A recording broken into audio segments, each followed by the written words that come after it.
حلال جانور کی جو کھال ہے نا جی، یہ تو آپ اپنی قربانی والے جانور کی کھال خود بھی یوز کر سکتے ہیں، بخاری مسلم میں حدیث ہے، ڈول بنانے کے لیے، مسلح بنانے کے لیے، جوتیاں بنانے کے لیے، اگر آپ کے پاس کمپیٹنسی ہے۔ اور آپ کو پتہ ہے کہ بڑی عید کی برکت سے، عید قربان کی برکت سے دنیا کی یعنی یہ چمڑے کی مصنوعات مسلمانوں کی وجہ سے چل رہی ہیں۔ پاکستان ٹاپ آف لسٹ ہے چمڑا ایکسپورٹ کرنے والے ملکوں میں تھا، اب ہم پہ پابندیاں لگ چکی ہیں اور آپ کو نہیں پتا۔ اس کے لیے میں نے آپ کو روک لیا سوال سے، تاکہ میں چونکہ اس وقت ڈرائیونگ سیٹ پہ ہوں نا امت کی، میرا کام ہے کہ امت کو بتائیں کہ امت کے ساتھ کیا ہو رہا ہے۔ میرے بھائی آج سے 10 سال پہلے جو چمڑا، گائے کا چمڑا 7,000 روپیہ پاکستان کا بکتا تھا، آج کم از کم اسے 15-20 ہزار کا ہونا چاہیے تھا، لیکن آپ کو پتا ہے وہ کتنے کا بک رہا ہے؟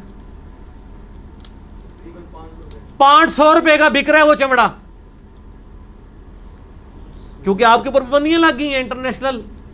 یہاں تو کہتے کیا ہوگی، پابندی لگی تو کیا ہوگا، لگ پتا جائے گا۔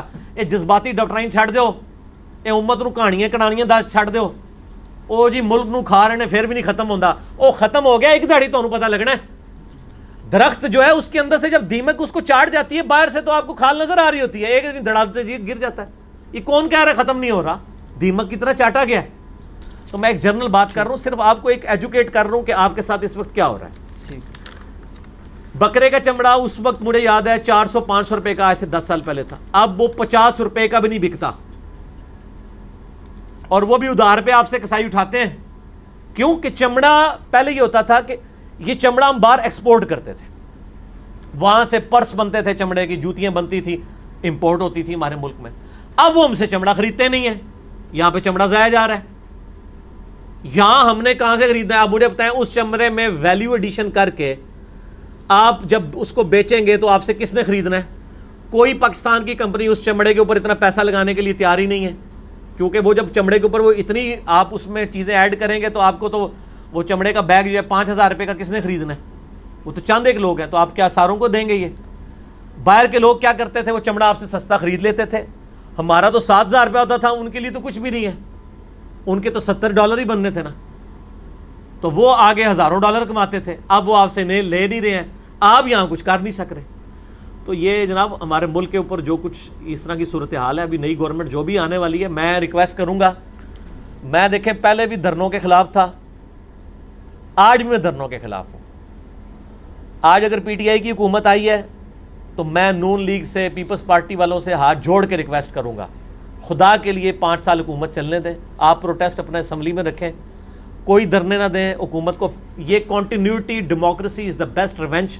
میرا یوٹیوب پہ کلپ بھی آ چکا ہے الحمدللہ اسلامک ڈیموکریسی پہ، پاکستان کا نیکسٹ پرائم منسٹر کون، میں نے 5 پوائنٹس الحمدللہ انٹلیکچوئل لیول کے اوپر ایڈریس کیے ہیں۔ یہ حکومت چلنے دیں، اگر یہ اچھے کام کریں گے ایکسیپٹ ہو جائیں گے، ادروائز یہ سسٹم خود بخود ان کو ایلیمنیٹ کرے گا۔ لیکن اگر آپ وہی کام کریں گے جو پی ٹی آئی والے کرتے رہے تو سر اب آپ کے اوپر امتحان آیا ہے۔ اس وقت جب آپ لوگ کہتے تھے ہمارے پروجیکٹس اس لیے ڈیلے ہو رہے ہیں کہ یہ دھرنے دے رہے ہیں، ملک کو نقصان ہو رہا ہے، اسٹاک سے اتنی نیچے آئی ہے، سر اس وقت میں نے ووٹ پی ٹی آئی کو ڈالی تھی 2013 میں، سب سے زیادہ میں دھرنوں کا مخالف تھا کہ یہ کام غلط ہو رہا ہے۔ اور عمران خان صاحب کو اس وقت ہماری بات یہ سمجھ نہیں آتی تھی، لیکن آج عمران خان صاحب کو یہ بات سمجھ آ گئی ہے۔ اب اگر آپ ان سے پوچھیں کہ یہ دھرنے ہونے چاہیے، یہ ہڑتالیں ہونی چاہیے، تو کہیں گے نہیں نہیں اکانومی بیٹھ جائے گی۔ تو چلے دیر آئے درست آئے، ہم آج بھی اسی ڈاکٹرائن پہ ہیں۔ جس طرح ہم پچھلی گورنمنٹ کے خلاف دھرنوں کے معاملے میں ہم مخالف تھے کہ دھرنے نہ دیں، اس گورنمنٹ کے خلاف بھی جب دھرنے اگر کسی نے دیے خدا نخواستہ، ویسے تو مجھے امید ہے کہ یہ میچور پارٹیاں ہیں نون لیگ اور پیپلز پارٹی، اس حوالے سے باقی جو ان کا کرپشن والا معاملہ ہے میں اس کو نہیں ڈسکس کر رہا، یہ اس چیز کا اعلی کار نہیں بنیں گے انشاءاللہ، مجھے امید ہے۔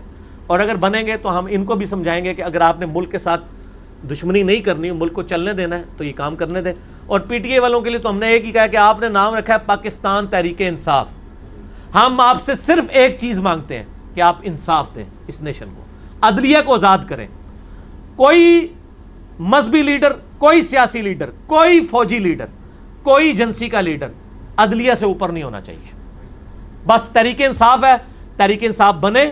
18 لاکھ کیسز ہماری عدالتوں میں جو پڑے ہوئے ہیں، شام کی شفٹیں بھی لگوائیں، 24 گھنٹے کی ججوں کی شفٹیں لگوائیں اور جج بھرتی کریں۔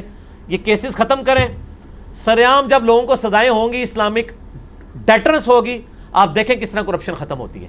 چائنا نے کرپشن اسی طریقے سے ختم کی ہے. تو ہم صرف ایک چیز مانگتے ہیں نیکسٹ پرائم منسٹر سے, کہ وہ انصاف کر دے, عدلیہ آزاد کر دے, عدلیہ کسی کے نیچے نہ لگے, اور جو اپرائٹ جج ہیں, جو کسی سے نہیں ڈرتے, نہ سیاست دانوں سے, نہ فوجیوں سے, نہ ایجنسیوں سے, ان کو اوپر لے کے ہیں.